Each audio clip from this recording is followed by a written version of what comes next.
आदि Hariom Sharma money tips channel पर आप सभी का स्वागत है। गुप्त नवरात्रों के 5वें दिन माता छिन्नमस्ता की पूजा की जाती है।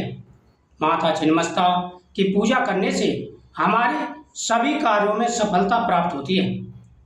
हमें मान सम्मान मिलता है, प्रसिद्धि मिलती है, कार्यों में आ रही रुकावटें दूर होती हैं तथा हमारा जो जीवन है अगर संघर्षों से घिर चुका है तो माता की कृपा से सारे कष्ट दूर हो जाते हैं।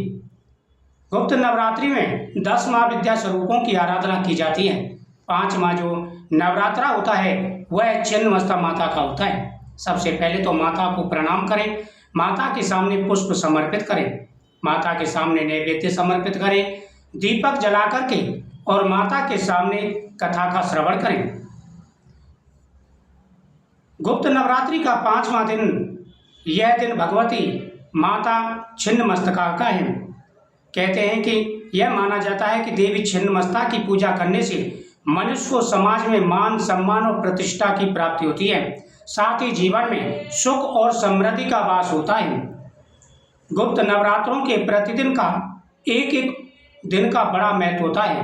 प्रतिदिन माताओं की पूजा करें। जिस नवरात्रि को जिस माता का दिन हो उन्हीं माता की आराधना करें। साथ ही माता दुर्गा की आराधना भी करें। आपके जीवन में आ रहे सारे कष्ट और परेशानियां दूर हो जाएंगी। नवरात्रों के दिनों में विशेष रूप से घर में पवित्रता का ध्यान रखें। सुबह स्नान करने के बाद में साफ सुथरे वस्त्र धारण करें। इसके बाद में व्रत का संकल्प लेकर एक वेदी पर मां छिन्नमस्ता की प्रतिमा या तस्वीर स्थापित करें। उसके बाद देवी को गंगाजल, पंचामृत और साफ जल से स्नान कराने के बाद देवी को कुमकुम और सिंदूर से तिलक लगाएं।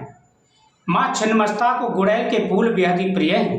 माता छिन्नमस्ता को गुड़ैल के फूल बेहद ही प्रिय हैं। माता छिन्नमस्ता को गुड़ैल के फूल समर्पित करें, इसलिए उन्हें गुड़ैल के फूलों की माला जरूर अर्पित करें। इसके बाद लौंग, इलायची, बतासा, नारियल, मिठाई और फल का भोग लगाएं।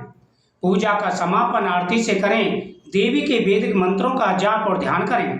साथ ही पूजा के दौरान हुई गलतियों के लिए क्षमा याचना करें। जो भी गलती पूजा में बन जाए, बड़ी हो या ना बनी हो, लेकिन फिर भी क्षमा याचना जरूर करनी चाहिए।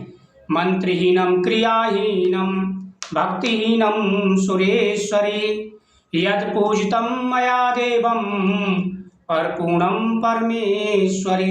इस प्रकार से हाथ जोड़ करके माता से प्रार्थना करें, हे मातेश्वरी, हम मंत्र, पूजा, विधान कुछ नहीं जानते, जैसे भी श्रद्धा भाव से हमने पूजा की है इसे जो स्वीकार करें। बाएं हाथ में काले नमक की डली लेकर दाएं हाथ से काले हकीक अथवा रुद्राक्ष की माला या लाजवड़ की माला से देवी के अद्भुत मंत्र का जाप करें। माता के सामने बैठकर के रुद्राक्ष की माला से ओ श्री ह्री क्लीम ऐं वज्र विरोचने हुम फट स्वाहा, ओम श्रीम ह्रीम क्लीम ऐं वज्र विरोचनीय हुम फट स्वाहा। इस मंत्र को लिख करके रख लें और इस मंत्र का माता के सामने जाप करना है आपको। श्रीम ह्रीम क्लीम ऐं वज्र विरोचनीय हुम हुम फट स्वाहा। धार्मिक मान्यताओं के अनुसार मां छिन्नमस्ता की सच्चे मन से पूजा करने वाले को जीवन में कभी भी अकाल मृत्यु का भय नहीं रहता। इसके अलावा मां छिन्नमस्ता की पूजा से समृद्धि, स्थिरता और लंबे जीवन के साथ साथ हर प्रकार की मनोकामना पूरी हो जाती है। अगर आपके जीवन में निराशा आ चुकी है, आपके जीवन में कष्ट पर कष्ट आ रहे हैं, परेशानी पर परेशानी आ रही है, तो माता छिन्नमस्तिका की पूजा जरूर करें। माता छिन्नमस्ता की पूजा करने से जीवन की निराशा दूर होती है और हर प्रकार की मनोकामना पूरी हो जाती है। जीवन में एक नई आशा जगती है और हमें कामयाबी हासिल होती है। जिन कार्यों में हमें रुकावट महसूस होती थी उन्हीं कार्यों में हमें रास्ते आने नजर आ जाते हैं।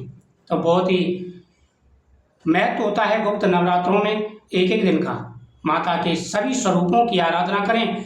प्रतिदिन माता के सामने बैठ कर के अपनी प्रार्थना जरूर बोलें और प्रतिदिन कथाओं का श्रवण करें, माता की पूजा करें, फिर प्रसाद भोग लगा करके सभी लोगों में बांटें। इससे आपकी मनोकामना पूरी होगी। जय माता छिन्नमस्ता।